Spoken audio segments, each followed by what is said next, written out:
If you're having a heart attack, your doctor may recommend a test called coronary angiography. This test helps the doctor determine if there are blockages in the blood vessels around your heart.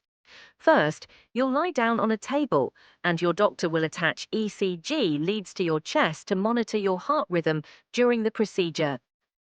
The area where the doctor will work, usually on your wrist or leg, will be thoroughly cleaned to keep it sterile and prevent infection. The doctor will administer local anesthesia with a small needle to numb the area.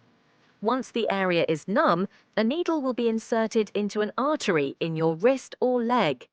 To confirm that the needle is in the artery, the doctor will check for pulsatile blood flow. Next, a thin guide wire will be passed through the needle and into the artery. When the catheter is in position, the doctor will inject a special contrast dye through it. This dye allows your blood vessels to appear clearly on the X-ray screen. With the dye highlighting your arteries, the doctor will take several X-ray images.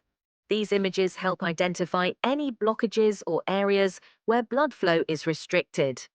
After the images are taken, the doctor will gently remove the catheter and apply pressure to the entry point to stop any bleeding. A small bandage may be applied to the area. If the doctor finds any blockages in your vessel, he will offer you a procedures to restore blood flow, such as angioplasty. To learn more about angioplasty, watch our next video.